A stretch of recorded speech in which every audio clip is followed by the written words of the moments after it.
Blog Talk Radio. 2017. Big Truth. The big talk for you. What up? Shout out Navo King. Big Boo. Me. Shout out everybody. Check it. Hey yo, debate talk 4. You so you can absorb information free of charge so you can afford.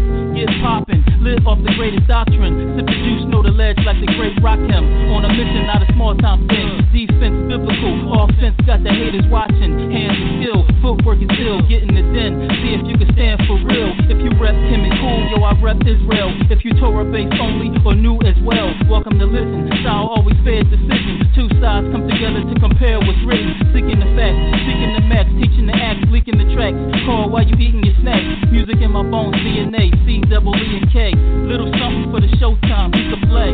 One love, one love, one love.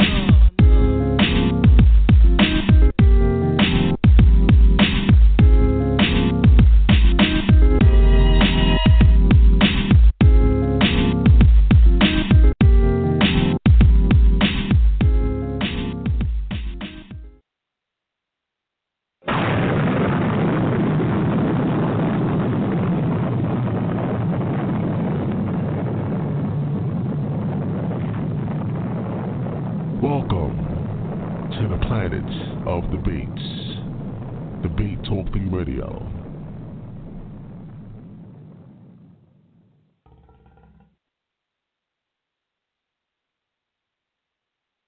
Shema Yisrael, Yahuwah Eloheinu, Yahuwah Achad. Shalom, this is Brother Jason of the Hand of Yah Ministries, where the name of Yahuwah is proclaimed. And I want to thank Sal Showtime for allowing the Heavenly Father to use him and his show, Debate Talk for You, as a meeting place for people around the world to hear scriptural truth. If this show has been a blessing in your life as it has been in mine, send a donation to the ministry and support the work. Keep up the good work, Sal, and may Yahuwah bless us all. Peace and blessings to everyone that's listening. This is Moreh Yakel, the mighty Hebrew, Lion of Judah with Campaign for Biblical Literacy Ministries, walking in the way of my forefathers Abraham, Isaac, and Jacob, observing the Torah, slaying devils, and manifesting the blessing of the Most High. Come by, pay us a visit by going to my website at www.campaignforbiblicalliteracy.com and by going to my YouTube channel at Campaign for Biblical Literacy Ministries. Shalom.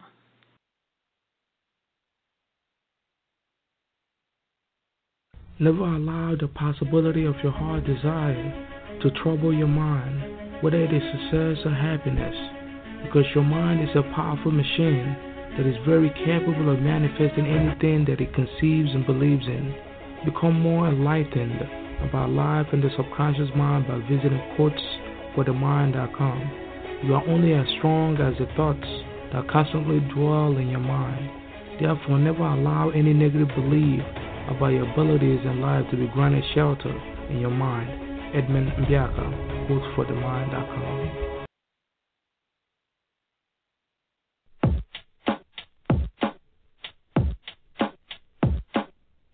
You don't want to miss checking out the most controversial video of the year. Everybody's talking about it. A video produced by Absolute Bible Truth teacher, Brother Josh. The video is entitled, Is There a Secret Gay Agenda Amongst the Comedic Conscious Groups? Once again, it's one of the most talked about videos right now, and you want to make sure you go check it out. So go to the website, www.absolutebibletruth.com/store. And once you get it, it's an automatic download. You don't have to wait for it to be sent to you in the mail. It's an automatic download. So once again, go check out the video, get it fast, and get it now.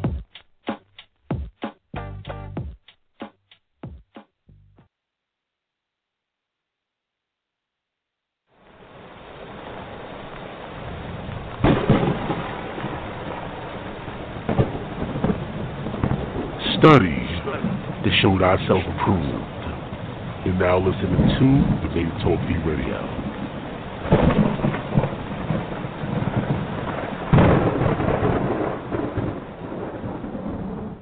This is Renald Francoeur representing from Atlanta, Georgia. And when I'm not busy in the studio, I'm checking out Debate Talk for You Radio. Keep up the great work, Sal Showtime.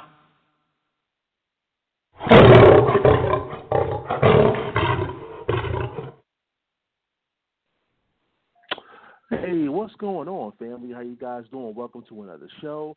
You're now listening to Season 7 of Debate Talk for You Radio. Of course, I'm your host, Sal Showtime, and we are back with another classic show for you guys. Well, once again, it's Debate Talk for You time. We appreciate the people that's listening via phone or via Skype. Under that number, 319-527-6239. I see a lot of people on the phone lines right about now. We definitely appreciate y'all. And shout out to the people that call in 5 minutes or 10 minutes waiting patiently for Debate Talk for You to come on the air. We appreciate your patience. Of course, shout out to the international listeners out there that's checking out the show. We have a lot of people in the UK that love the show, Debate Talk for You. Much love to you guys and people overseas, Japan, Australia. We have a lot of listeners all over the globe that check out the show. We appreciate you. And, of course, everybody on social media, on Facebook, Twitter, Instagram, that's checking out the show. Today's show is entitled False Prophets. Once again, today's show is simply entitled False Prophets. Get your pen and pads ready. Take down your notes. You know, it's going to be a Bible lesson by my special guest. He's here for the first time on Debate Talk Radio. I'm going to introduce him to the world pretty soon. But I was letting everybody know that the chat room is officially open. If you want to gain access to the chat room, all you got to do is go directly to the website, which is www.blogtalkradio.com/Debate Talk for You. Click on the show, False Prophets, and you can go down the page and you can interact with me or anybody that's inside the chat room. Also, just a reminder, letting you know that we're on iTunes in the podcast section. You go to the iTunes podcast section and type in the search box, Debate Talk the number 4, and letter U, and you'll see the show there absolutely free. Make sure you go subscribe and never miss another episode. You can take it with you to the gym while you're inside the car, you know, taking a walk, and always check out the episode of Debate Talk for You Radio. We appreciate the listeners out there and appreciate the support. So let me introduce my special guest. Once again, it's his first time on Debate Talk for You Radio. This is Moreh. Yeftahk. Welcome to the show. We appreciate you, man. Shalom, bro. How are you? We're doing pretty good. Let the people know a little bit about yourself, a little brief bio. Okay, no problem. Peace and blessings to the whole world. My name is Moreh Yeftahk Dahn. I am one of the spiritual leaders of the congregation, Be'da'at Hakma Uvina, which translated into English means the House of Knowledge, Wisdom, and Understanding. We are located at 382 Hamilton Avenue, Brooklyn, New York. We are there every Shabbat day, every Sabbath day, from 10:30 a.m. until sundown. We have a first and a second half of service. I am the teacher, Moreh being the title. I am the teacher. I'm the Hebrew teacher as well as I am a teacher of Torah. We teach strictly the Old Testament. We are Torah-based, even though we don't believe all knowledge, wisdom, and understanding derives from the Holy Scriptures. We practice our way of life based upon that, the laws that Moses was given when he went up to the mount, following the patriarchs, even Abraham, Yitzhak, and Yisrael, or better known as Abraham, Isaac, and Jacob, whose name was changed to Israel. So I thank you for having me on your show this day, for allowing me to do the lesson, to teach the world truth, and to teach that which is right. Thanks a lot, bro. All right, so like I always say, get your pen and pads ready, take down your notes, and you know that number. If you have any questions or comments, people, the number is 319-527-6239. You can call in via phone or via Skype. And if you got a question, all you got to do is once you call in, just press number 1, and later on we'll add you into the conversation. So we're going to get this show started. Moreh, take it away, brother.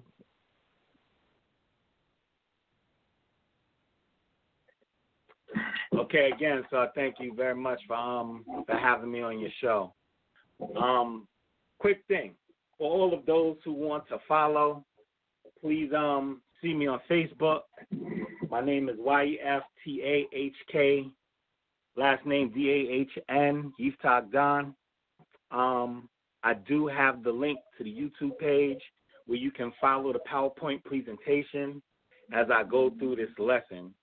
So for all of those who want to go on, or you can go on the page of Uziel Lewy, Uzziel, space Lewi, or Maozia, Maoziiyah, and look us up on YouTube, and you can follow the YouTube link. All right, so let me get my stuff together here, and then I know there's a little feedback. I'm going to take care of that in a second. Give me 1 minute. Let me get rid of this feedback. Okay, I'm sorry about that. Can you hear me? Yeah, you loud and clear. You good, all man. Right. Okay, cool. So, for the people following on YouTube, let me share my screen in a second. Sorry. Just give me 1 second here. And as a matter of fact, what I'm going to do is I'm going to add a YouTube page in the description box for those of you that's on Blog Talk Radio. You want to gain access to the YouTube page, what you got to do is check out the description box and click right on the YouTube page, and you'll see, you see everything that's going on with Moreh, Yeftahk. That. Okay. Screen share. Okay.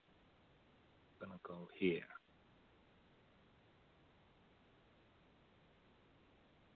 Unmute your mic, Yeftahk.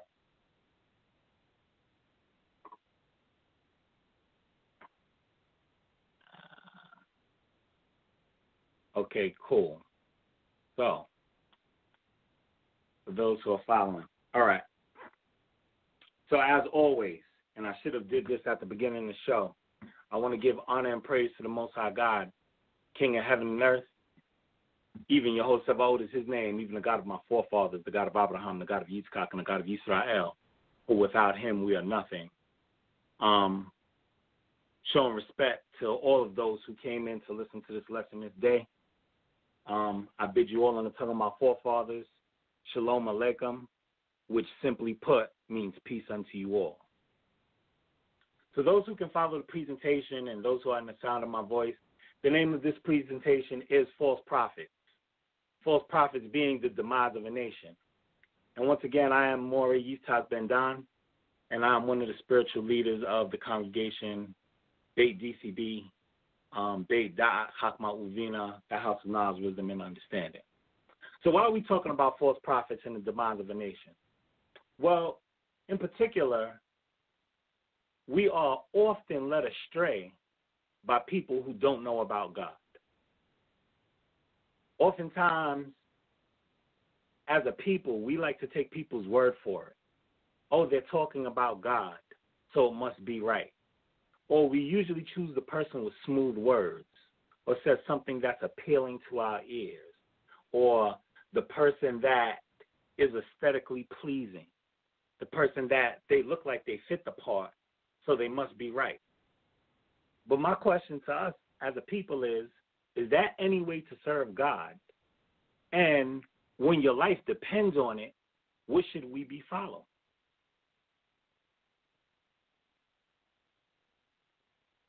So let's start with the question, what is a false prophet? You know, we see people on the streets. They say, oh, listen, I'm prophet this, I'm prophet that, I'm overseer this, I'm overseer that. I'm the 15th coming of the prophet Samuel reincarnated by X, Y, and Z. We see these things, right?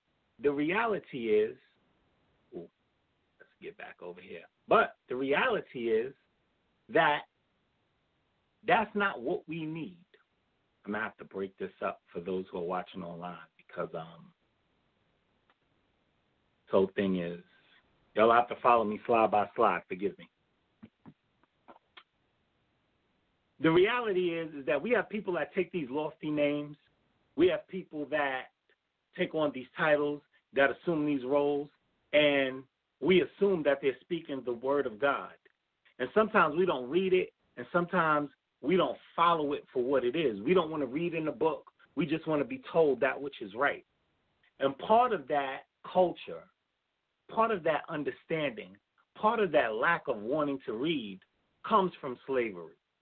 And why was that? Because initially we weren't able to read. And we weren't able to read because we weren't allowed to read. And so when a person came and said, hey, I'm prophet such and such, we stopped and we said, oh, finally, there's some relief, and this person is coming in the name of God, so let's handle it. Let's listen to what this person has to say, and let's build from there. So when I say, what is a false prophet is someone who claims to come with the word of God, but actually doesn't. For example, he or she states the world is coming to an end in the year of 2017. Or another example, God will destroy this place in the year 2011, understanding we're in the year 2017 and the year 2011 has already passed. Or for another example, God has cursed this people because of, and they'll give you a silly reason. Oh, God has cursed this people to have black skin. Or God has cursed this people with famine. Or God has cursed this people with disease, without foundation, without biblical scriptures, without signs and or wonders that would establish what God is doing. But in reality, true prophets speak to God. And if these prophets don't speak to God, they have a vision or something is revealed to them through the Most High God that would allow you to say, yes, this person is from God. When we read the Old Testament and we understand the Old Testament, the reality is that when Moses was sent, God sent him with a sign. When Jeremiah was sent, he was told to prophesy to the people and warn the people, but even after the people didn't listen, what he said came to pass. And therefore, the indicating factor of whether they are a prophet or not is whether what they say comes to pass or not. If they say it and it happens, then yeah, that person's a prophet, provided he comes with the word of God in his mouth.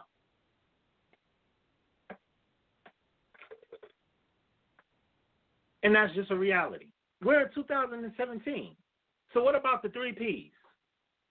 These are my 3 Ps, so take it for what it's worth. The 3 Ps are the false preachers, priests, and pulpit mongrels. Those people who are just about $1, those people who are just here to make you feel good about whatever you need to feel good about, those people who are self-serving and only want to make sure they can get something out of the situation. These are the 3 Ps: false preachers, priests, and pulpit mongrels. These are people who have claimed to have heard the word of God, but clearly lied to us and led us astray through either their actions or their words. God is all love, when clearly we can see through scriptures that God is a God of war, that God tells us to always forgive, even though we can clearly see through scriptures that God has not always told us to forgive, and that God, in particular, when he thinks we've gone too far, repays us to our face. And so when we look at these things, we have to stop and we say to ourselves, is the preacher leading us astray? Is the priest leading us astray? Is the pulpit mongrel leading us astray? Those false prophets, are they lying to us? These are the ones who come in the name of God, but not with the word of God in their mouth. Yeah, they come with the name of God. They stop and they say, yeah, God told us this and God told us that. But the actual word of God says something contrary. Then there's the politicians, those who are supposed to have the best interests of us in the government in mind, but rarely do. And all of us know politicians. They're just like those 3 Ps. They're just like the false prophet. They'll tell you anything they need to tell you to stay in power, to get a vote, to make sure money keeps coming their way, without having the ideas and without having the best interests of the community at mind. And so the question we have to ask ourselves is there a conspiracy? Ooh, that dirty C word. there's that dirty C word, conspiracy.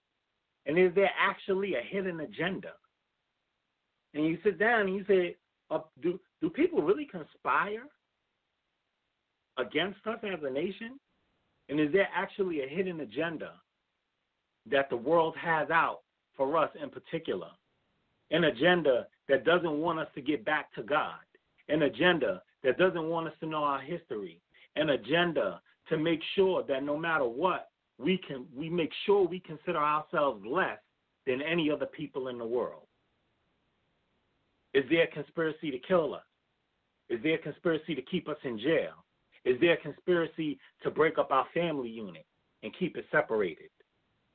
Is there a conspiracy to make sure we don't follow the laws, the statutes, and commandments of the Most High God in order that they can hold their position and we stay in ours? Sometimes they call that white supremacy. Sometimes they call it racism. Whatever you want to call it, it's a form of manipulation. The conspiracy to manipulate a people to be less than what they are.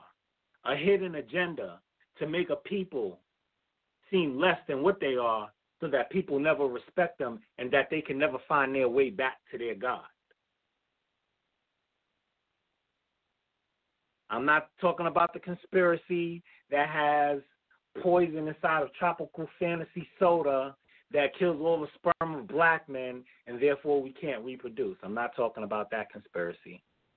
I'm not talking about a hidden agenda that stops and says, you know, they're injecting all of our babies with a hidden chromosome that will make us all die by the age of 52, that they're giving to us in hospitals, that is actually injected through our immunization, and that's why we are the way we are. I'm not talking about that type of hidden agenda.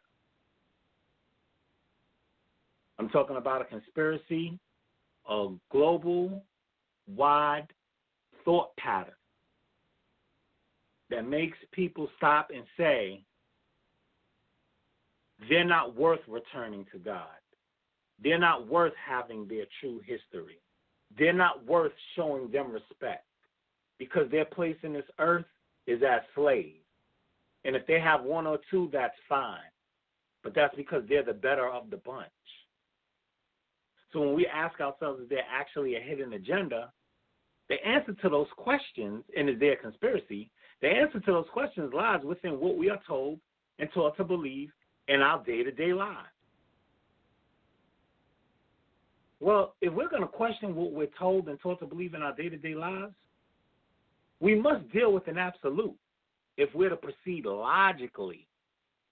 And that absolute being that we all lie to daily. And not only lie to daily, but taught to ignore the lie.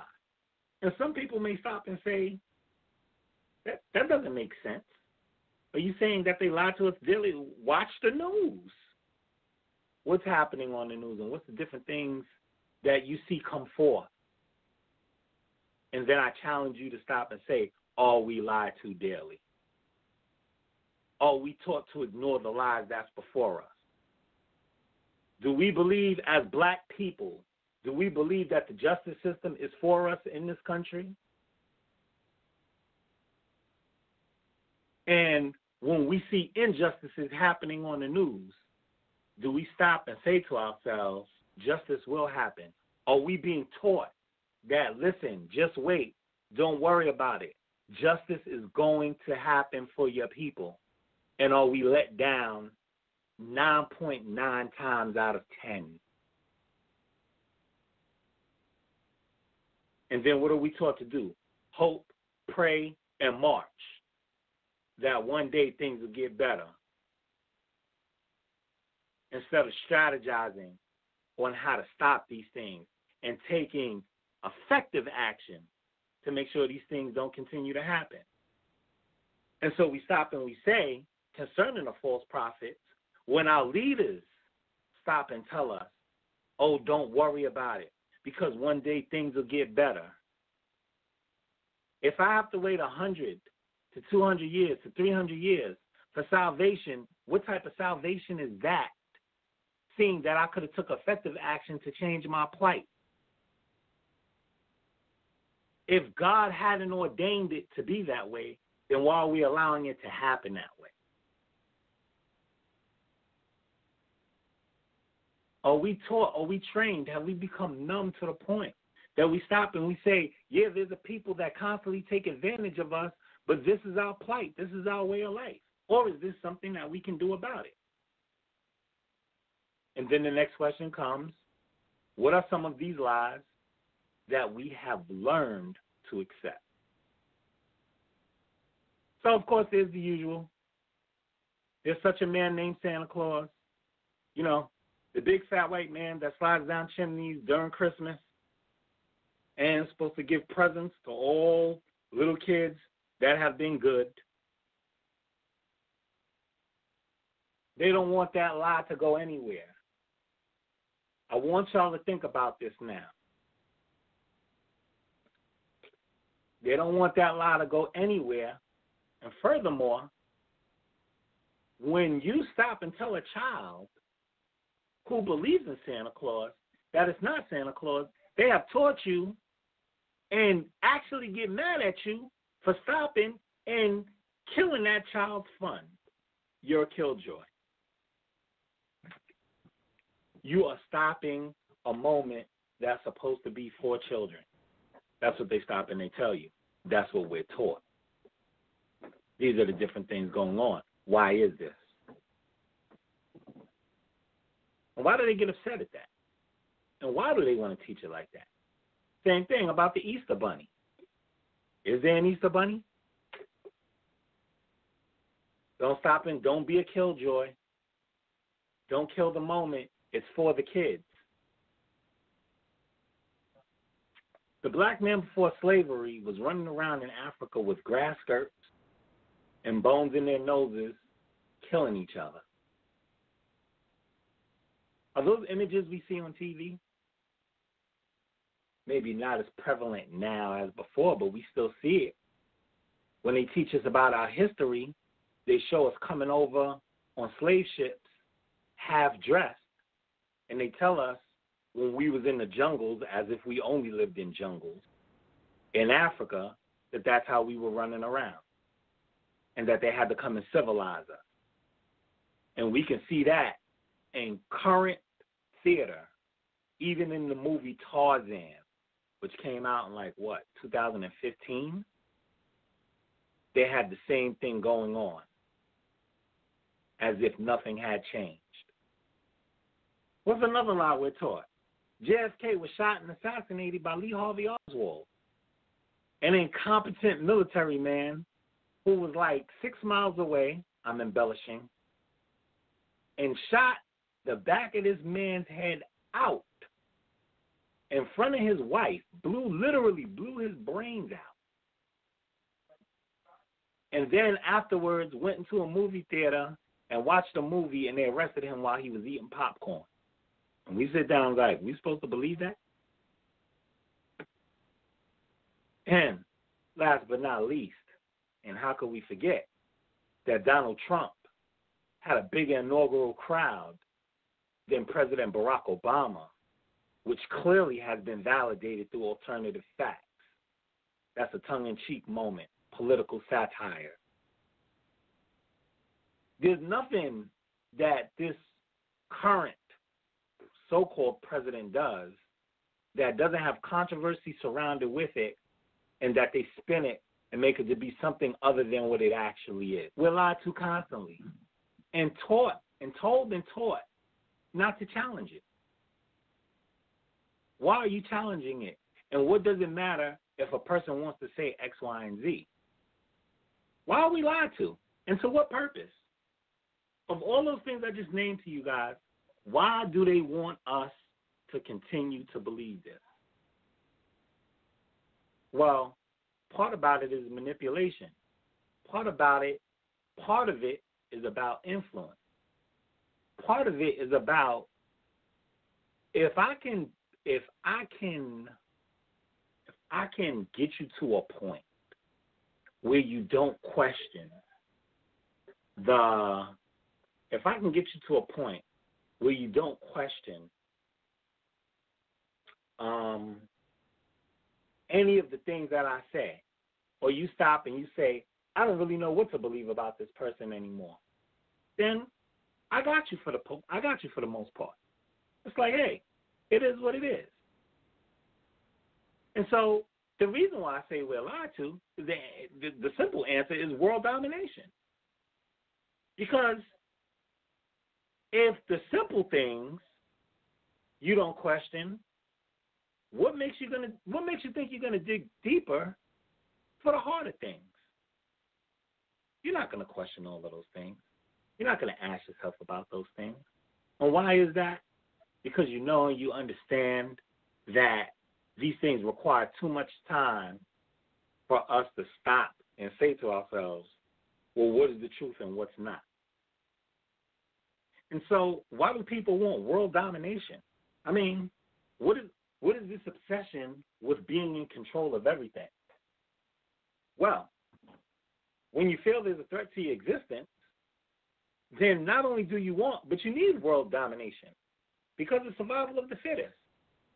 You know, if there's actually a chosen people of God, and of these chosen people of God, the rest of the world is supposed to serve them, and they're supposed to teach the world about God, and I don't want to do right, and if what they're saying is actually true, and if committing adultery is a death penalty, and if you steal something, I need to return to you the fifth or the fourth part, depending on what type of stealing it is, if abduction is a death penalty, and I got to think, for all of the atrocities that I've committed throughout my existence, and in particular to this chosen people, I am going to die.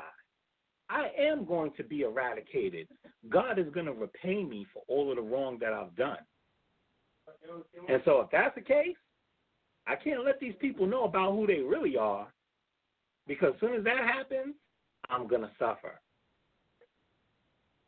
And so it is one of those things of survival of the fittest, to dominate land and resources such as water and food, and control what? Behavior. How can I control this behavior? How can I make them be a certain way? How can I strip of their resources? How can I take over the land? Now, who are some of these people that wanted to rule the world? Well, we've seen Alexander the Great. He did his thing. They named him the Great because of the way he went about what he did, and he did all of that as a young man. Very quickly, he took over many territories. Adolf Hitler, another guy, wasn't a young man, but took over many territories very quickly. Brilliant strategist. Just crazy. Napoleon, and even Genghis Khan. All these men were brilliant strategists in their own right. And what did they understand? They understood the power of influence, which indeed is the power of manipulation. They understood how to get people to see things their way. And one of these things I want y'all to remember, none of these men were particularly religious men. All of them sought this conquest by subjugating others to their will. I want y'all to keep that in mind, because Donald Trump has characteristics of men like this. Not caring about what other people say, but at the same time telling you it's in your best interest to deal this way. To stop and think their influence needs to be in the world. And I want y'all to remember this last bullet. All of them sought conquest by subjugating others to their will. Now, as I said, these men were powerful based upon their influence, and world domination is based upon influence. One of the most influential nations in history, the Greeks, or the Romans, or the Greco-Romans, because eventually they started intertwining, understood that in order to rule large quantities of land, you had to influence the people to think as one. There's no way you're going to have people in other places where you're not there doing what you tell them to do if they're thinking opposite than you. They had to make people believe that Rome was the way. Rome was the best way. The same way we see today in these days and times. Forget Eastern influence. Western influence is the way. The same way we see in these days and times. Forget all those other gods. The man hanging on the cross that died for your sins, he's the way. That's what we stop and look at and believe, and that's what we see. And so when I stop and I look at all these different things, I stop and I say, wow, well, why is that? Why don't they want us thinking any other way, doing any other way? Why don't they want us to think of, to stop and question anything else about God? Because by hook or by crook, meaning by education or by miseducation, whatever it takes to reach their goal, that's how they're going to teach this people. And you stop and you say, well, how is it through miseducation? There's education. All that means is that I'm teaching you wrong. Yeah, I give you miseducation. I tell you that black is not beautiful. I tell you that everything white is beautiful. I sit down and I tell you to feel sufficient in the job that you make. Because, hey, listen, if you're making $15 an hour, that's good money. While I'm making $750,000 a year. But I don't know what you're complaining about, because $15 an hour is decent money. And as a matter of fact, you shouldn't look at what I do. You should look at what you do. That's the miseducation. The miseducation of the family unit that we speak of also. A woman doesn't need a man, and a man definitely doesn't need a woman. You know how many women are out there? You kidding me? If she ain't acting right, replace her.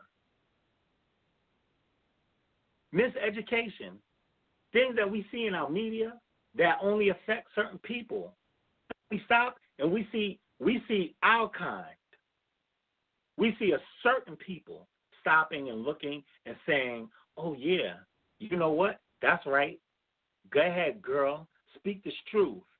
Show how you're a strong black woman. That's right, brother. We cheer it on. That's right, brother. Put that woman in her place. Without stopping and looking and being realistic with ourselves. That without that man and without that woman becoming one, without that man and without that woman becoming a unit, that our nation would no longer survive. They teach us, they constantly put those images on TV for us. But you don't see it on TV for them.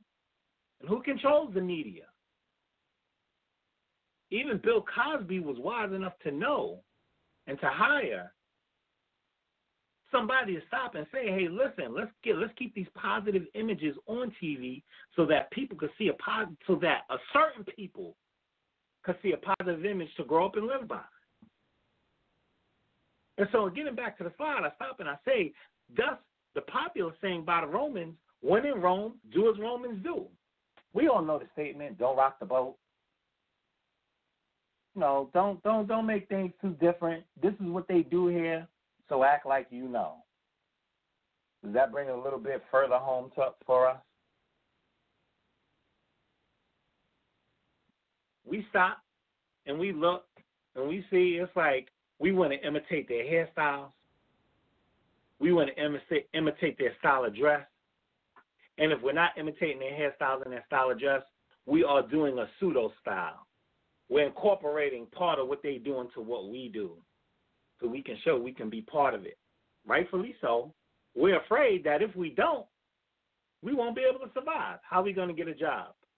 Nobody wants to be an outsider. I don't want people looking at me differently like I'm weird, in spite of the fact that God made us look different and God created us all differently and as individuals. Well, understanding when in Rome, do as Romans do. If everywhere is Rome, then everybody's thinking how you think, and you are 85% on your way to world domination. So the reality is that everybody's thinking like them, but nobody's thinking like us.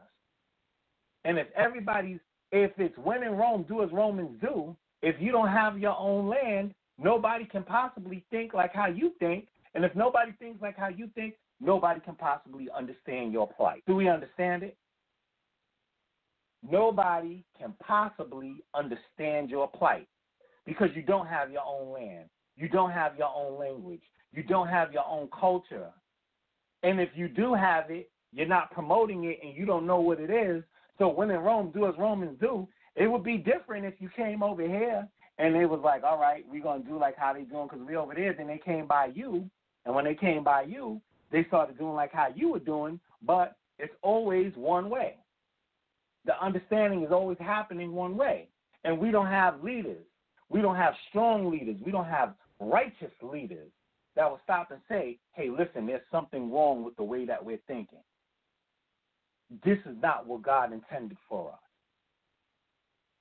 We have those false prophets, those false preachers, those false priests, and those pulpit mongrels that are more interested in a dollar, or more interested in a coin, more interested in a house they can buy, and a car they can drive, and a woman they can take, than the best interest of the people at mind.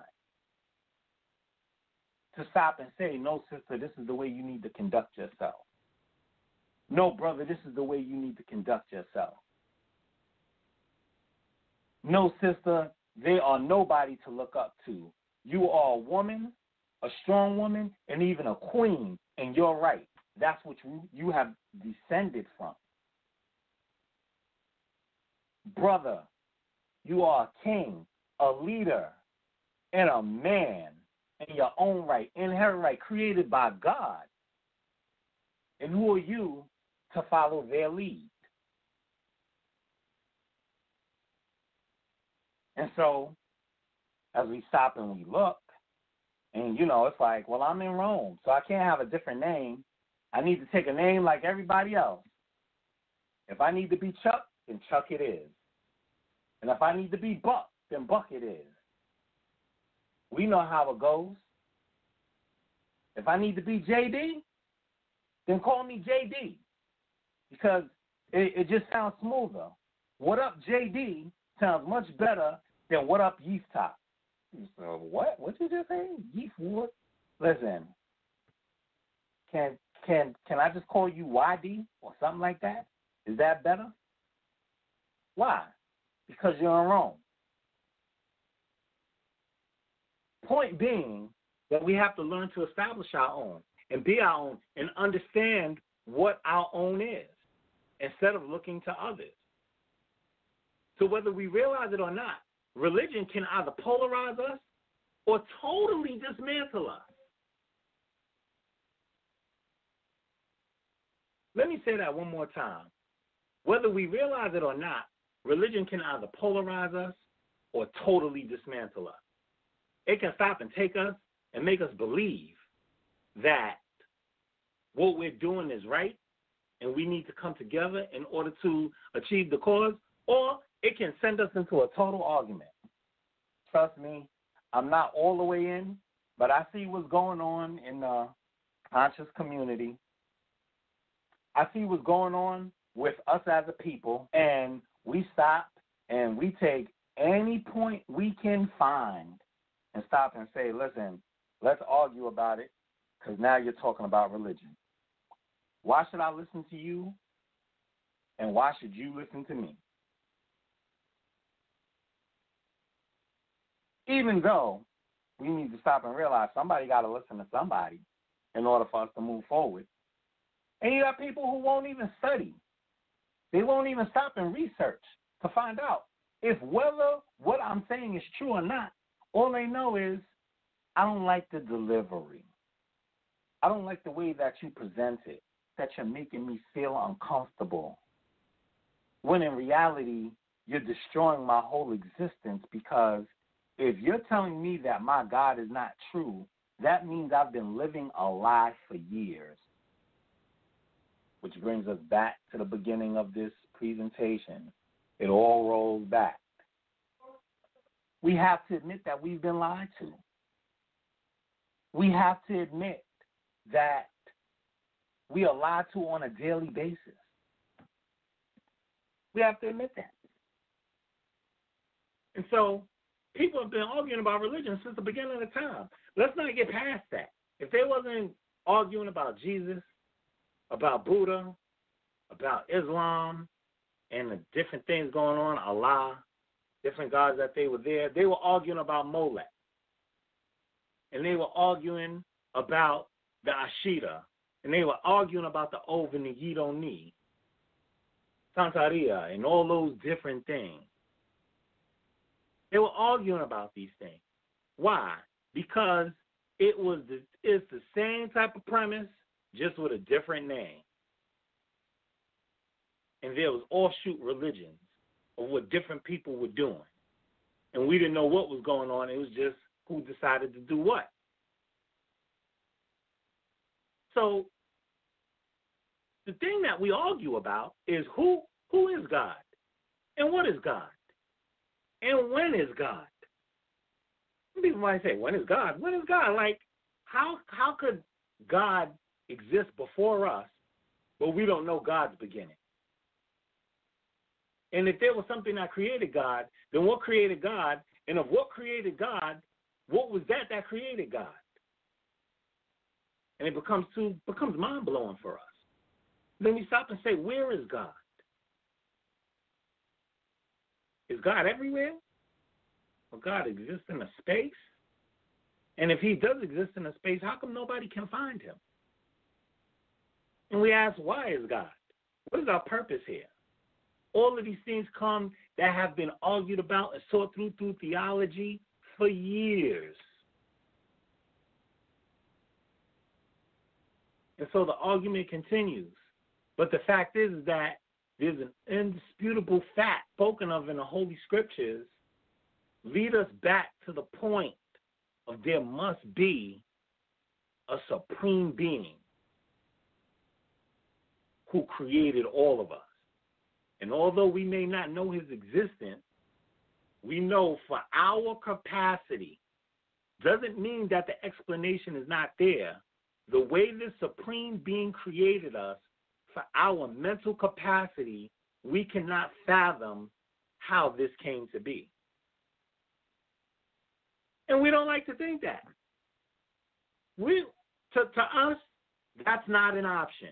It's not an option that we were created with a limited mental capacity to not understand how God was created for a reason. We don't like to think that. That's no possible way. If God created us, this is what he should have done. As if we're God. As if we sit in a position to stop and say what God should and shouldn't do. Stop, listen. If I was God, I wouldn't leave all these open-ended questions. Well, if you was God, the world may not be in the place that it is today, or you may not be conducting yourself the way you conduct yourself, if indeed you were God. You don't even know what God is. So in comes the institution of false prophets. People that are teaching us this is what God believes and this is what God does not believe. And this is what God allows and that this is not what God allows. Because if religion is polarizing, then all I need to do is hand you a religion that allows me to do whatever I want and simply say, God allows me to do this. And you in turn never blame me for questioning God, who you can't understand. And it's that simple. Let me say that again. If religion is polarizing, and all I need to do is hand you a religion that allows me to do whatever I want, and simply say to you, God allows me to do this, and you in turn never blame me for questioning God who you can't understand. I could stop and I could say, listen, I didn't do this. This is what God wants. And this is the reason why I have to do things this way. And so even though it may seem wrong to you, this is right. I understand that you feel some type of way, that I murdered your entire family, but I'm telling you that I'm sorry, and you must forgive me. Because that's what God says. God allows me to apologize, and you have to forgive me. God allows me to make mistakes, and as long as I accept his son, then I'm standing in the good. Don't blame me. If you want to question somebody, question God. That's what the false prophets tell us. And you know what? We fall for it. Hook, line, and sinker. We fall for it. We stop and we go, yeah, why did God allow this to happen? And if God is really there, he would really let people die? This week we stop and we say to ourselves, never questioning the fact. We shift the whole focus to God about what he would allow to happen, never focusing on the fact that the person who did this is a wicked soul who did this out of his own evil mind, and that person needs to die. Oh, wait, brother. You're talking too strong there. You can't just come out and say that. Who said I can't come out and say that? And why can't I come out and say that? Oh, wait, let me guess. There was somebody who told you that God is all about love. There was somebody who told you that mass murderers are forgiven. Those same people that I'm identifying to you as false prophets, you take issue with me for saying that a murderer should die, but the false prophet, you're like, well, listen, don't talk too bad about them. Why? Because that false prophet fits the part. He speaks good. He's aesthetically pleasing. He's the person you like to hear from.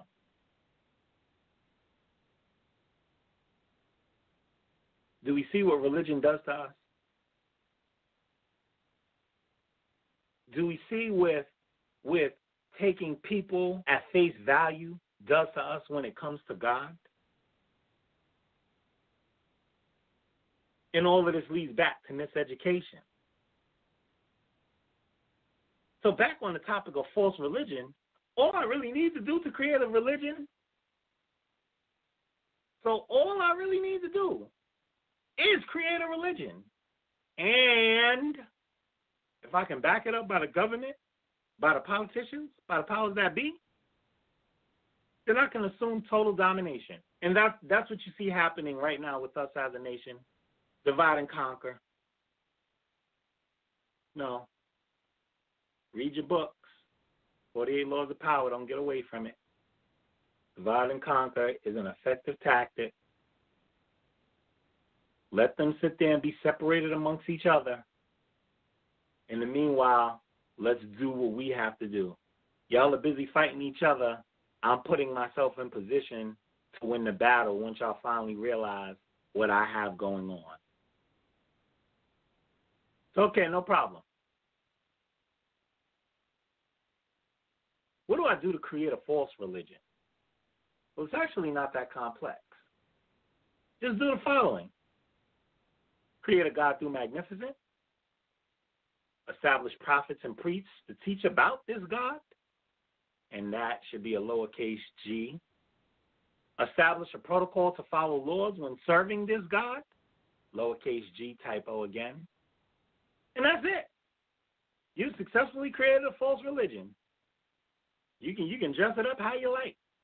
All you got to do is have those three core components.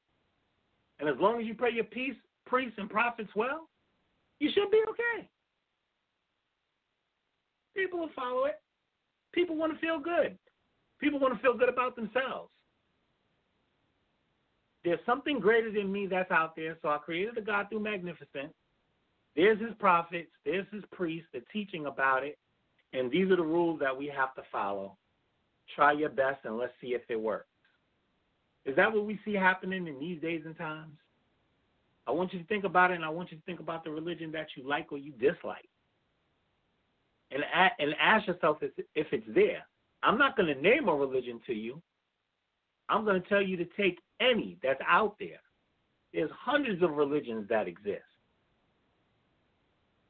See if these things are like that. Whether the God is a dog, a cat, a horse, or a mythical creature, see how it works. And I guarantee you it'll always bring you back here.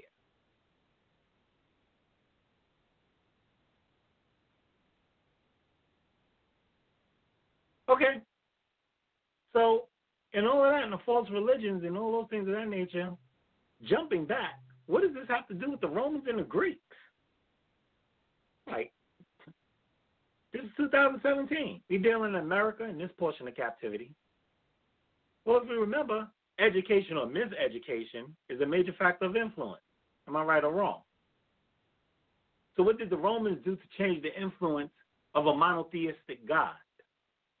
Because when we landed on these shores, we believed in one God. And we see Greek and Roman influence to this day and time in this society. So if we see Greek and Roman influence in this society, and that Greek and Roman influence, we see it on the money that is printed daily, the Roman numerals they use, the Latin that they use, the different things that they do in the society. They didn't just change the religion. They educated the masses through their day-to-day lives. They changed the names of the days and the months to reflect their polytheistic approach to serving their God. For example, they changed the names of the days of the week. Now we call it Monday because they believe the moon was a god. And Tuesday and Wednesday and Thursday because they believe Thor was a god, etc., etc. Sunday because they worship the sun. They worship the moon. They worship the celestial beings. And don't think it's far-fetched because it's the same thing that people do when they follow divination and the astrological signs. And, you know, when the moon is in place, this is when we start acting a different way. And if you was born in January, then, you know, you're following either that Capricorn or that Aquarius sign, which explains exactly why you talk like that. That's what we do. And so when we see it in our day-to-day lives, we stop and we have to question ourselves, there must be something about the Greeks and the Romans that were right if our days are named after them. They even changed the observation of their years, as in when the new year would begin, to reflect the servitude of their God, lowercase g again, typo. For example, the new year being observed in January is in honor of Janus, their God, typo, lowercase g again. Why? Because if people understood that it's okay to change times, and it's okay to change seasons, and it's okay to change days, and the way you refer to a people and things of that nature, through miseducation, they educate you to their false religion and give credence to their prophets and their false priests, their false prophets and their priests associated with it.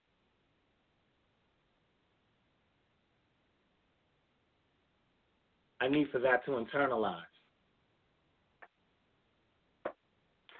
I need for us to understand that. And by this, because, you know, people sit there and be like, listen, I ain't got no problem with calling Monday, brother. I don't got no problem with calling Tuesday, brother. Sunday ain't never did nothing to me. But what they actually did, they created a culture that we see present until this day. And you wonder why white supremacy can have the influence that it is, because we see it in our day-to-day lives, and now it has become the benchmark. It has become the litmus test for everything that we do. It gives validity or invalidates what you do depending on how you do it. Because if you put a little bit of Latin on it, you go, oh, wait, you know Latin? What's going on here? You know this? Wait, what's going on here? It must be. You sit down and you acknowledge that these different things are going on. The Nissan car and the Saturn car. And we look at these different planets and how they were named after Greek and or Roman gods. When we sit down, you'd be like, well, what are we supposed to do? Rename all of these planets? And you stop and you say, well, what in the world were they calling these planets before the Greeks and the Romans existed as a nation? Or do you still believe that the Greeks and the Romans were the first people on this earth? And then the aha moment comes. Aha. That's a good question. And then the idea has to come into our mind, are we willing to change? Are we really willing to get back to our own culture?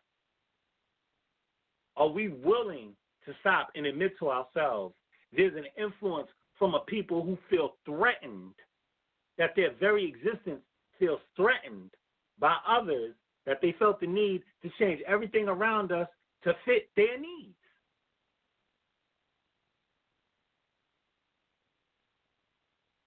But in actuality, this process was nothing new, because ancient Egyptians followed this same methodology. Ancient Egyptians were smart enough to understand to draw black people on their wall. Ancient Egyptians were smart enough to name their slaves after them. Ancient Egyptians understood to educate their own and have their own system of mathematics. Ancient Mesopotamia, oh my, there was a monster. That portion of the world that they called the Fertile Crescent. There's things going on over there that they still can't understand until this day, because they understood that the influence had to stay there. This all the while taking place while there was another people trying to civilize themselves in the caves of Europe. So why the history lesson? Well, how often are we taught through religion or God worship? How often do we develop ideas? We mold ourselves and mold the way that we conduct ourselves through religion or through the worship of God, whichever one you want to call it. And my answer to you is daily. Daily, we have the concept of right or wrong and what we can and cannot do. And we teach ourselves what's right and what's wrong. And we make conscious decisions to either walk in right or walk in wrong. We do that daily. Whether you say it to yourself out loud or not, there are all points where we stop and we say to ourselves, no, I can't do that because, or I'm going to do this because, or that's not that bad because, or this is what I should do because. Yet if everything we see, do, or think about has God involved, then I would have to lend to some credence that a God exists. If everything that I'm doing is based on right or wrong, and God establishes right or wrong because he's a high being that we should serve and honor, then at some point I should stop and say, God does exist. And if God exists, then there must be penalties for disobedience. And if God exists and there's penalties for disobedience, what are these false prophets teaching us? And what are they guiding us through? How come they're not telling us about these proper penalties? How come they're not telling us about disobedience? And how come they're not teaching us about obedience and how to gain a blessing? How come they're not telling us this is why you're experiencing what you're experiencing? Because at the beginning and end of the day, all of us just want to know what we need to do so we can be living good. Listen, I want to make $1 million. What do I need to do to make $1 million? Because, yo, bro, right now, I'm going to tell you facts. If you tell me that I'm going to do this and I'm going to get $1 million, I'm on it ASAP. No problem. Straight up. Just let me know. How come nobody's telling me about how to be blessed? How come nobody's telling me about how to rise out of the curse? And if they are telling me how to be blessed and I don't find myself blessed, and they can't show me through the book that this is what God says we need to do to be blessed, then really, should I be listening to that person? You can't disobey God, because if you do, you're going to die. And not in a good way, says the preacher. These are some of the fear tactics.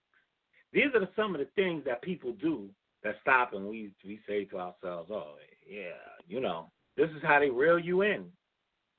You going to disobey God like that? If you do, you're going to die. Without telling me what I'm doing to disobey God. You tell me that I'm going to die, but you're not telling me what I'm doing to disobey God. Or, if you disobey God, you're going to burn in hell forever, says the preacher. If you disobey God, you're going to come back to earth as a roach. Do they say that? They say that.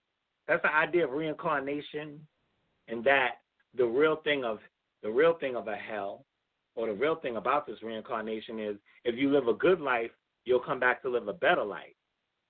But if you live a bad life, you'll come back to live a worse life, trying to get to that better life, and you may be doomed to keep doing the same thing over and over and over again. And so when you experience that deja vu, that is because you remember what happened in your other life, and you're living it again, and this time you're supposed to be making a better decision. That's what they say, right? But in truth, all tactics to instill fear within you in order to achieve what? Obedience. Listen, because I'm afraid to die, and let's be for real for a second, we're all afraid to die. The majority of us are like, listen, I do not want to die, and I understand I'm going to die one day, but when I go, I want it to be peaceful and in a really old age, if it has to happen. But if I can stop and say to you, you know what? God doesn't like when you don't give, and you don't want to live that life of being cursed. So make sure you give to God. Oh, yeah, sure. You know what? You're right. Here's a few coins. I got you. Matter of fact, here's more than a few coins, because I was really bad this week. That's what we do. That's what the false prophet does. That's how they teach it. And so false prophets speak of a rapture, yet us knowing the signs of a rapture. The rapture. 1. The signs of the rapture are 1. The chosen returning. The chosen returning of who? The chosen returning of a people. 2, war. 3, famine. 4, earthquakes. 5, mass iniquity. 6, a gospel being spread. And 7, a failing economy. Supposed to be the tell-all signs that God is visiting the earth. How many raptures were supposed to happen in the course of history? I think I personally know of 8 or 9 within my lifetime. And I'm the tender age of 42. That's about 2 every 10 years, right? They keep calling for it. And they say, this is what it is. And all the signs are in place. Yet the world hasn't ended yet. How many times is the world going to end before we stop and realize the world ain't ending the way people say it's going to end? How are they defining the world ending? And this is what we do.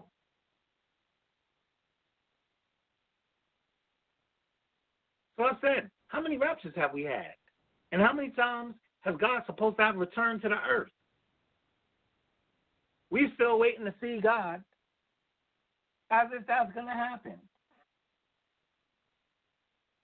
And my way of life dictates that no man can see God and live, and we still hoping to one day see God. And nobody has told me yet, the day that we see God, what's supposed to happen. Nobody. So at what point do we admit to ourselves that we have been lied to? I mean, what does it take for us to stop and say to ourselves, somebody got some splaining to do. Somebody needs to stop and go, hey, listen, I may not know it all, but I know that ain't right because this person is lying to me. At what point does it become okay to call a person a fraud? Or do we not consider the word fraud a legitimate word? How come we don't stop and say, I'm not following that anymore? Because it just doesn't make sense. It's not the fact that you're saying it. I'm telling you that just doesn't make sense. The idea of there being multiple gods just doesn't make sense. And so when we look in the Bible, the Holy Scriptures in particular, because we do only follow the Old Testament, it says clearly, and I quote, my people are destroyed for a lack of knowledge. That is the book of Hosea, chapter 4, verse 6. Once again, my people are destroyed for a lack of knowledge. What in the world is going on here? We're not wise to any of these things, and we don't understand how this goes. And so when that happens, it's like, wow. You know, what are you saying?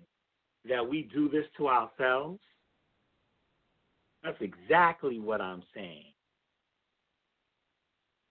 You cannot be an informed individual and take care of your own existence if you don't take a personal interest in who you are and what you have become. God has gone on record to let us know that without knowledge, you will be destroyed. I didn't write it. It's been there since the beginning of time.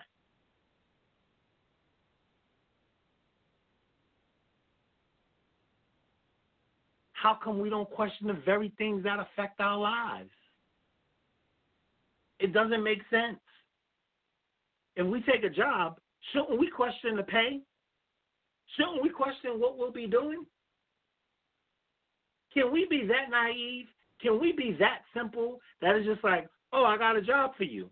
Yeah, sure, no problem. Well, don't you want to know how much you're getting paid? Nope. Don't you know what you're going to be doing? Nope. Why?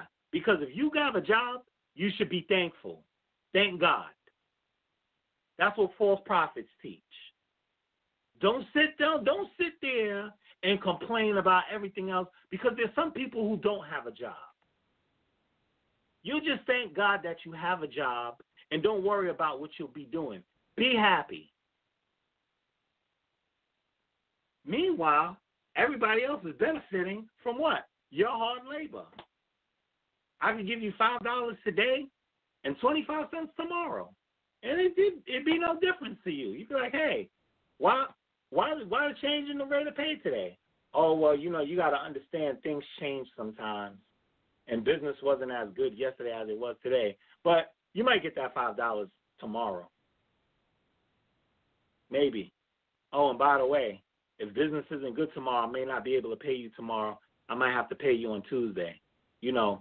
after the name of that God that you said we changed the days of the weekend. That's what we do. And we don't stop and say to ourselves, no, this ain't right. If we buy food, shouldn't we read the ingredients at the very least? I mean, have we become so numb to the point that we could care less what we're putting in our body? We just inhale it. Our stomach could hang down to our ankles, and we'll just be like, yeah, I need to stop eating so much. Do we honestly think that it's normal for our stomach to just hang out over us and the rest of our body is skinny? There are some people who their composition is naturally big. I get that. But I'm talking about the protruding gut. Do we believe that's a natural way of life? Or is there something about the food that we're eating and the composition of the food that we're eating that is negatively affecting our body, that is stretching our skin in a way that is not good? Yeah, there are some people that's overeating. We get it. But everybody? How come there's other countries where we never see this happening? Or do we look and stop and say what we're seeing in different countries? Do we stop? And because we can't know every single thing, because nobody knows everything, do we at least invest in our own people to make sure there's a nutritionalist? A nutritionist? Do we stop and invest in environmentalists to stop and have people look and make sure that what we're inhaling and what we're consuming is beneficial to us? See, that's the God that I serve. He stops and he gives us knowledge, wisdom, and understanding that allows us to stop and think, hey, listen, this is the proper way to do things. Not that he needs to come to us every 5 minutes and say, hey, listen, this is wrong or that's wrong, because he created us as a people of free will. And so, if we don't read the labels and we don't look at what we consume and we don't question what we're doing or why we're here, then quite obviously, if we stop and we're trying to serve a God, shouldn't we validate what makes him God? And if I'm going to follow you as a prophet, shouldn't I actually validate what makes you a prophet? If I'm going to follow a priest, what makes you a priest? What about you makes you you? We don't stop and we look at that. We just stop and we say to ourselves, hey, listen, sounded good. It felt good. Somebody sing on it. You hear the way he's humming? It must be right. That's a man blessed by God. We act like people can't be blessed and cursed at the same time. Let me say that one more time. We act like people can't be blessed and cursed at the same time.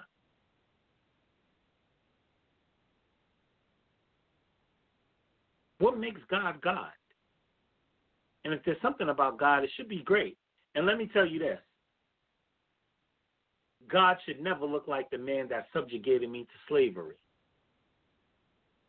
God should never look like the man that shot and killed my brother.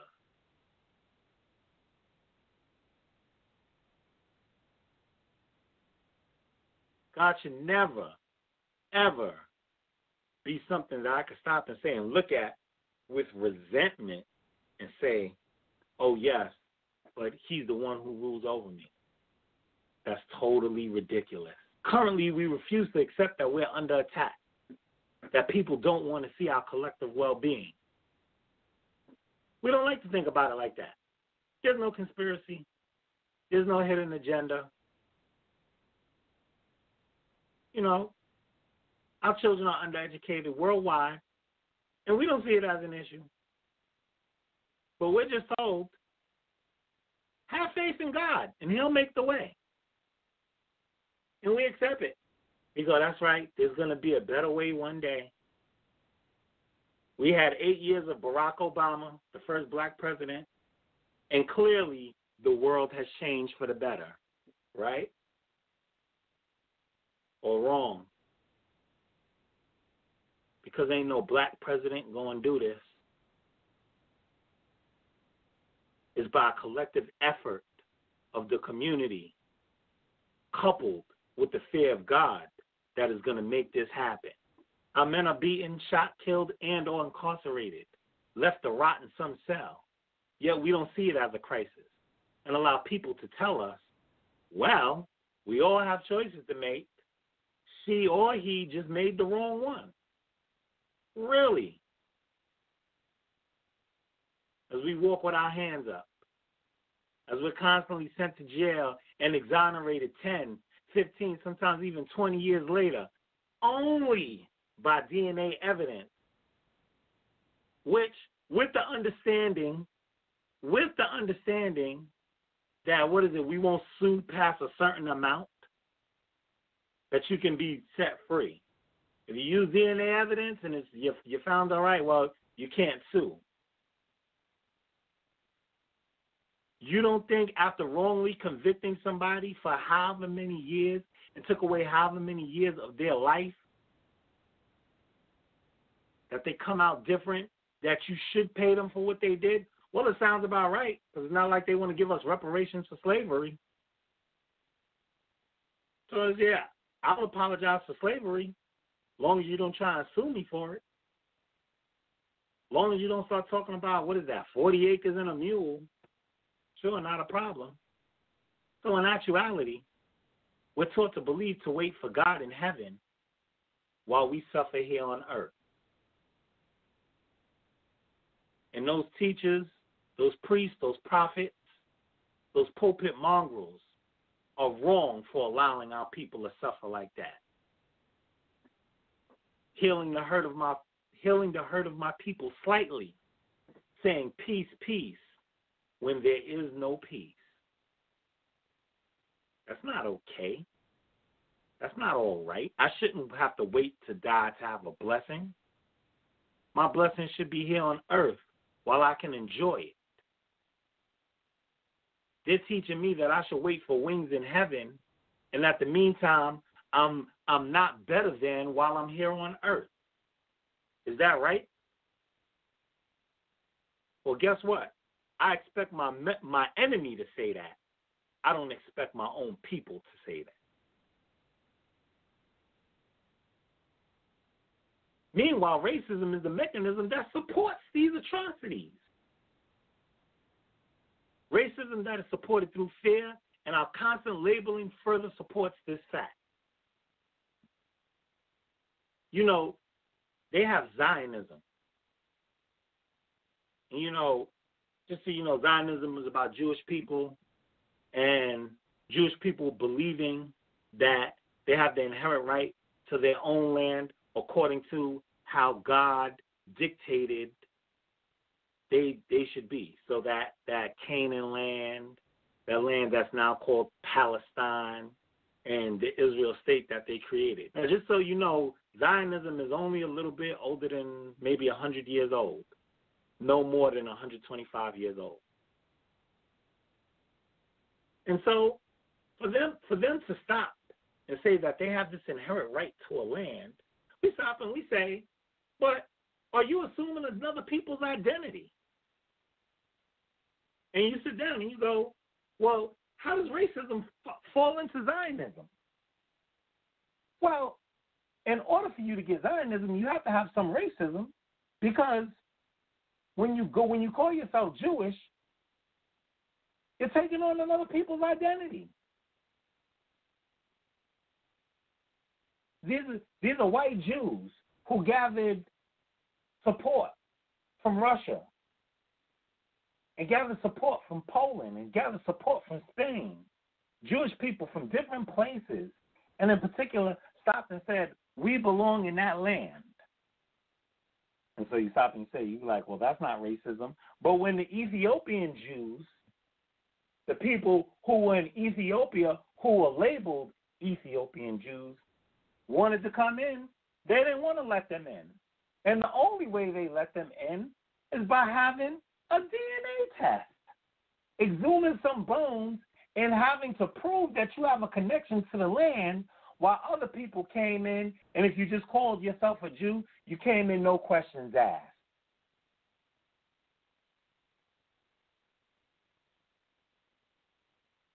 It's the constant labeling that supports this fact. The black man can't be the original Jew. Those are not the indigenous people. We are.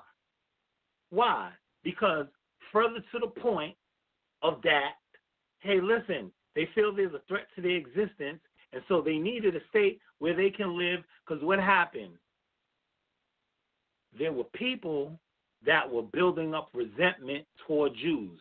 Jews were being kicked out of Spain, and Jews were being kicked out of Russia. Poland had a serious problem with Jews. Where were they going to go? They needed to go and exist by themselves. And so you sit down and you're like, I can't have my space and have black people over there, also over there. You were persecuted because of the way you follow a religion. The reason why they're persecuted is because when you keep talking that stuff about what's in the Old Testament, that old Negro over there, that old black man over there is going to find out what's going on, and he's going to put two and two together. And we don't like to talk about that, but it's just the truth. There's no other nation in the world that is constantly labeled as much as the black man. And because we're labeled, it becomes a hindering factor when trying to research our history. Listen, you can call yourself black. You can call yourself whatever you want. Just don't call yourself a child of God. Because when you do, now we got some problems. You are that indigenous people. You had a man like Moses who he was mistaken as an Egyptian, and we understand through anthropology that the Egyptians were black people.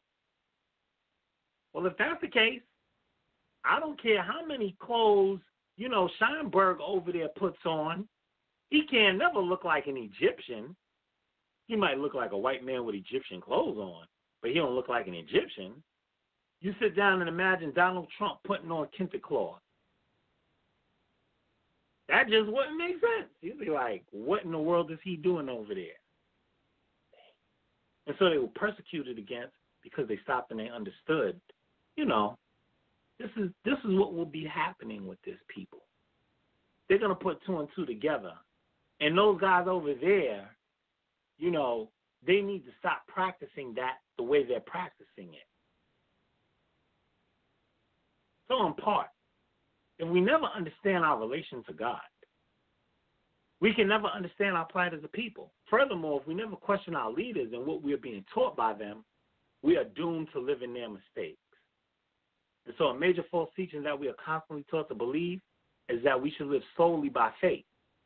And why is that, and what has that gotten us? And this is what I'm going to say in my closing remarks. We cannot continue to be misled by people who have no interest in serving God. That doesn't mean they can't be themselves, but we have our own mission in life. And God has never taught us to live solely by faith. Told us that what we need to do is to live a lifestyle that is moral and correct, as he described to Moses when he was in the mount.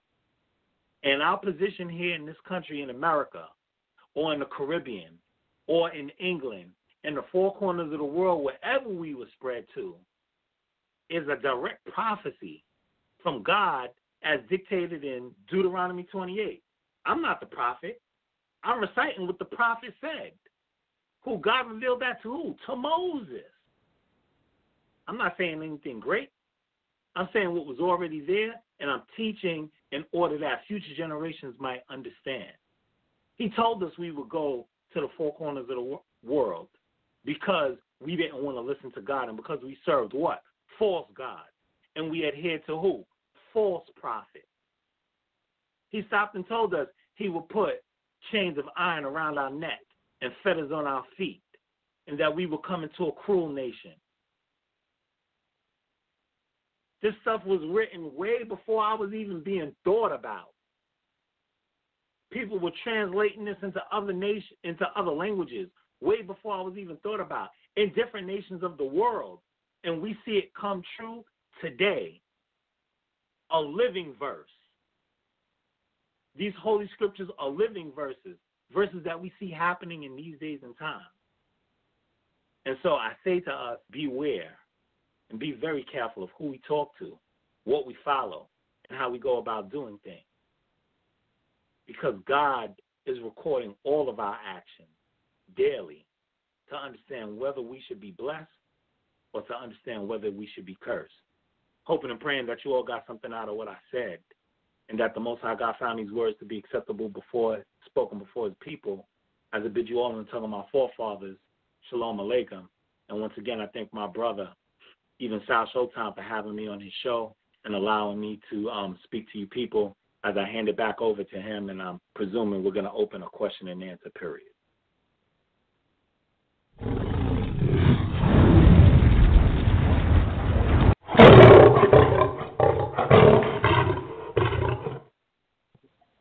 All right, people, this is my favorite part of the show. This is the Q&A segment of the show, where the listening audience can call in with their questions and their comments. You know that number, 319-527-6239. I just checked my email as well. I think I have maybe one or two questions in my email. That's debatetalkforyou@gmail.com. For those of you that don't want to call in but still have a question, I'll gladly read out your question too. My special guest, again, the email is debatetalkforyou@gmail.com. But again, if you have any questions, people, this is your time. Once you call in, you got to press number 1. And then we'll add you to the conversation. So we had a couple people that pressed number 1 earlier on the phone line. We have a lot of people on the switchboard. Once again, feel free to press number 1, and we'll bring you back in. But, let me read out this question I have in the email here. It says, what should some of us do if we've been with a particular camp for several years and they suspect some of the things the elders are saying could be false? How should we approach the situation? This is from my brother Billy. Brother Billy, appreciate you. Moreh, Yeftahk, you can answer that question. Go ahead. Sure. Good question, brother. This is the thing that I tell you. Study, and do more study. If you're being told one thing and you acknowledge that something else is being done, at the beginning and end of the day, this is your life at stake. So you have to do that which is right. And sometimes we have to change in spite of friends, families, and even loved ones. So sometimes, there is a scripture in the Holy Scriptures which states, rebuke your brother and suffer not sin upon yourself. So the thing that I would say is go into conversation and bring it up. And, if they don't want to hear it, at the beginning and the end of the day, you got to find yourself in a place that people do want to do the right thing, because all it's going to do is eventually lead you into sin.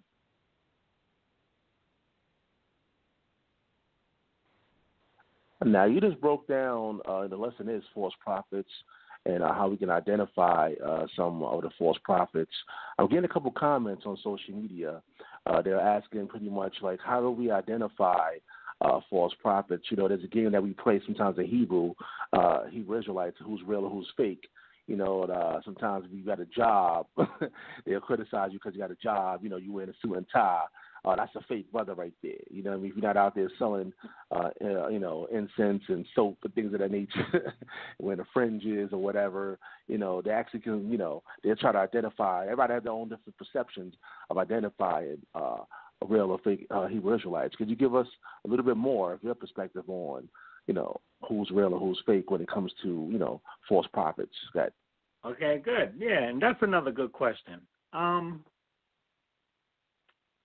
First, I'm going to address the false prophets, and then I'm going to address the dress code. Then I'm going to address the dress code. Again, as I stated in the beginning of my lesson, false prophets would be identified as those who claim to come with the word of God and who actually don't come with the word of God, or they say something is going to come to pass and it doesn't come to pass, or it comes to pass and they still they're not talking about the Most High God. And I referenced that directly from the book of Deuteronomy, I believe chapter 13.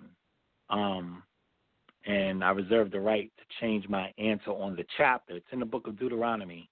I believe it's chapter 13, but I reserve the right to change my answer if I'm mixing up the chapters. But it's somewhere around there, and I'll get you guys the absolute answer. As far as who's real and who's fake as Israelites, you know, because you wear a shirt and a tie, that does not make you a fake Israelite. It's people are coming around to understanding, and not everybody understands the same way. And so I do believe in me researching and having some backup here. Deuteronomy 13 actually is the place for the false prophet. Within the dress code, you know, not everybody understands the same. And so we all live in a pseudo lifestyle where maybe a job may not call for it.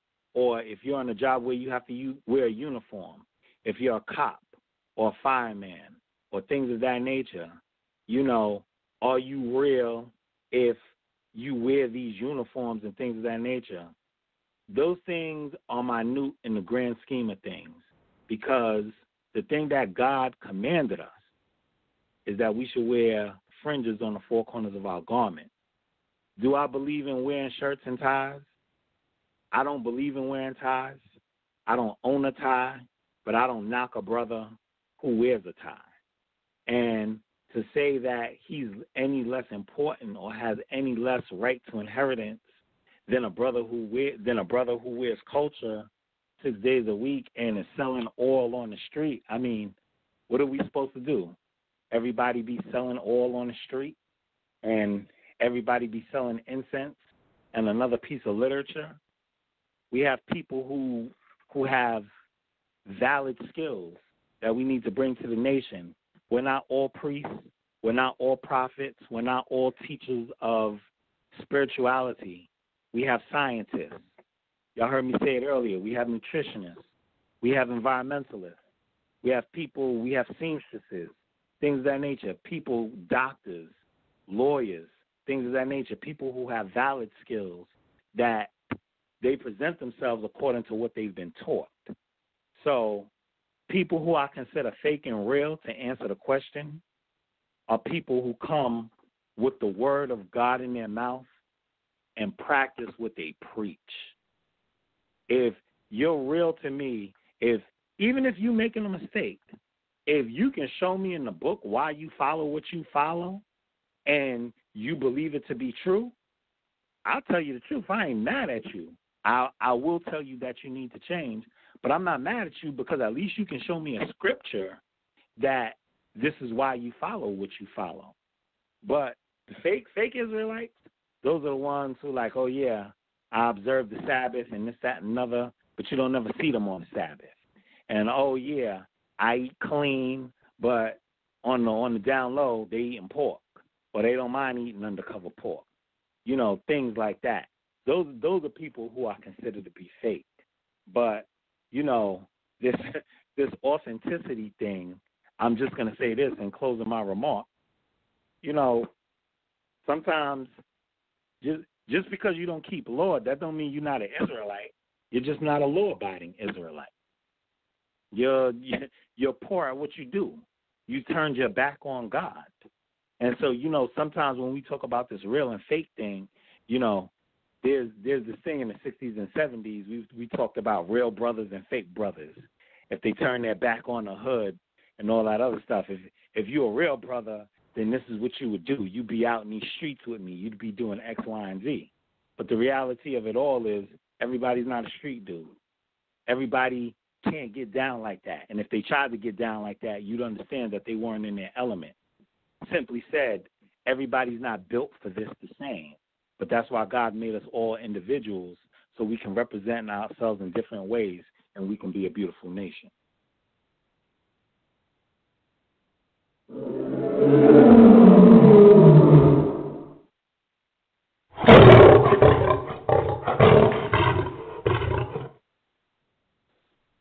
All right, once again, people, you know that number. If you got a question or comment, the number is 319-527-6239.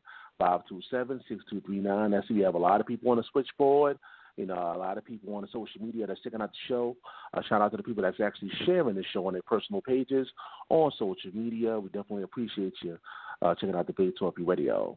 One more question, basically, before we wrap it up pretty much. Somebody's asking, is part of the problem that the elders are basically unapproachable when it comes to, like, correction? Is that part of the problem when it comes to, like, a lot of the false doctrines that's out there? Are the elders almost like, you know, you can't approach them for anything or any reason at all?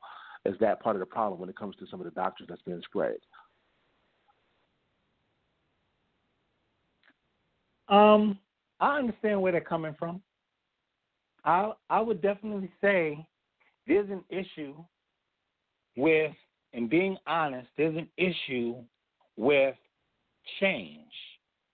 This is what we've been doing, and this is the way it's been done. So why are you trying to switch it all of a sudden?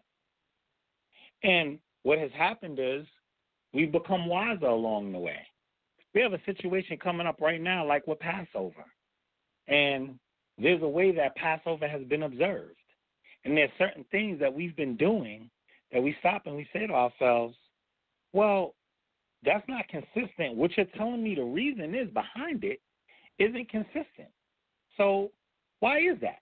And to just give a broad example, it's like you're telling me I can eat an egg. I can't eat an egg under certain circumstances, but under other circumstances, I can eat an egg. Well, if I boil it, I can eat it. If I fry it and I don't whip it up, I can eat it. But once I start whipping up the egg, then I can't eat it. Well, that didn't make sense to us, and we challenged it. And we were told, well, that's just how it is. And we were told we can't eat ice cream. And it has to do with leavening. You know, Passover has to do with leavening and the consumption of leavening and not having it in your home. So we stopped and we asked, we were like, what's wrong with ice cream? It says sugar, cream, and something else like cherries or something like that, vanilla. 4 ingredients. What's wrong with that? And so the answer became, it was like, well, it's only 7 days. We should be able to do without it. And so we stopped and we said, okay, fine. If we don't eat it for 7 days, we don't eat it for 7 days. But why are we saying that it's wrong? And, you know, it's the pushback. It's, you know, you younger guys, you young girls, you know, all y'all want to do is. And so the thing I say is never disrespect your elders, because prayerfully you'll be an elder one day. And there's a respect that comes along with being an elder. But there is a righteous pushback that allows you to ask the questions that you can say to them, you deserve an answer, and you deserve an answer other than that's just how it is. And the only thing that I can tell you is that it's not an easy task, but there's a way around it. There's a way you can influence your elders. And whether you can't influence them, you need to find somebody who is in a position of influence to talk to them, to convince them why it's in the best interest to teach that which is right. Because this is it at the beginning and the end of the day. At the beginning and end of the day, if you can convince them, you be like, hey, listen, you know, would God like it if we're teaching people wrong and we know better? Anybody who fears God has to listen at that point, has to stop and say, hey, listen, this is what's going on, and this is why. Somebody got to stop at one point and just be like, hey, this is how we're going to do it. Now, if they're just like, and trust me, I've seen it. I may understand where this question is coming from because I've been more than a few places. It may be a situation where, you know, people like, listen, I understand what you're saying, but I don't care. this is what we do here. And then that falls back to that original question, the first question. Sometimes you might have to say to yourself at one point, I'm in the wrong place. And that's what happens. I explained to somebody at one time, I said, hey, listen, I couldn't become a man living in my mother's house.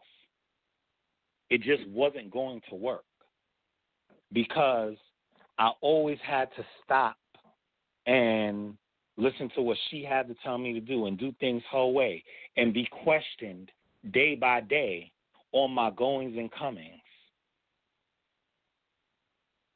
And she wouldn't let up every day. Well, why are you doing this? Why is this happening like this? What time are you going to be back? This is the time you have to be back inside of my house because. But when I left, she learned to respect me as a man. And so sometimes I stop and I say, I'm not telling people to leave their congregations. But what I'm saying is, when people see that you're doing things your own way and that you have your own mindset, they look at things differently. So when I came back, my mother understood. She was like, yeah, he knows how to take care of himself. He knows how to do X, Y, and Z. And then it became be careful out there. And then I had a better and I had a stronger voice with her because now she understood that I was conducting myself as a man, so now she could sit down and listen to me. Sometimes our elders don't see us like that because they've been doing things for so long. And then once they see that we're able to conduct ourselves in a certain way and they see that we take Torah seriously, then they can stop and say, oh, hey, listen, maybe I should listen to this brother. Maybe I should listen to this sister because they've taught this and because they've taught that. Hard road, enviable task. Whether it's a brother or sister who asked this question, God be with you. And that's all jokes aside. It's hard, but you can get elders there. You can get elders there. But the thing is, all of us in life, how do you think it's teaching people to serve God? When you ask people to serve God and you try to tell them the benefit of serving God, sometimes they do it, sometimes they don't. And sometimes even after they do it and you think you can let up, they go back and they turn their back on God later on. What are you going to do? And so this is what I'll say in closing. Moses was a man who let out, 2 to 3 million Israelites out of the land of Egypt by the power of God who did great signs and wonders in Egypt. And he led them in the wilderness for 40 years. And he could not save the only people of those 2 to 3 million people that he led into the wilderness, only over 20 years old, only 2 left out. Only 2 seen the promised land. Everybody else died. Point being, you can only save yourself.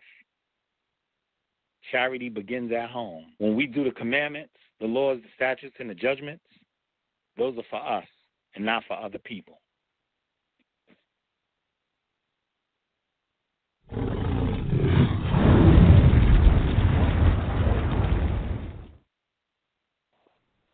All right, once again, the title of this class, False Prophets.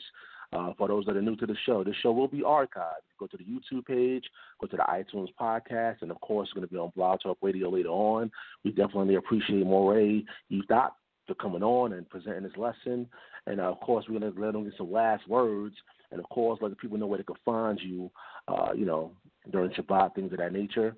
Any last words you want to share with the people? Go ahead. Yeah, once again, for all of those who may have come on late, my name is Moreh Yeftahk Dahn. I am one of the spiritual leaders and teacher of Chakma Da'a Uvina, or Congregation DCB. DCB, we're located in 382 Hamilton Avenue, Brooklyn, New York. You're all invited to come down and hear our words and praise God with us. And we're in the Red Hook section of Brooklyn. Please see us on Facebook at Big DCB, or add me on your page, YEFTAHK, last name DAHN. And we're always sharing our live stream every Shabbat day. If you have it in your heart, support us. I hope my brother Sal Showtime will continue to invite me to his show. I enjoyed myself at this time. I have different topics to bring up. Everything is not always about false prophets. There's different things, social issues that are affecting us. Let's continue to build as a nation. Let's continue to grow as one. And let's help one another. And let's rise out of this because the struggle is upon us all. And I ask that God might bless us all. Shalom Aleichem. All right, we're most definitely going to bring you back on the platform, Debate Talk Radio. I'm going to leave all the contact information in the description box for those who want to reach out to Moreh, Yeftahk. I have his Facebook page, YouTube page, and also if you want to donate, I have the information here as well for those who want to support the ministry. All right, so we're going to see you guys on Friday. Take care, and God bless.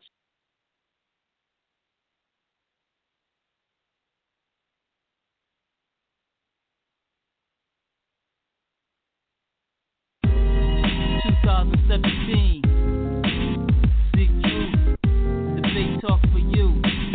What up? Shout out Navo King, Big Boo, me. Shout out everybody. Check it. Hey yo, Debate Talk 4. You so you can absorb information free of charge so you can afford.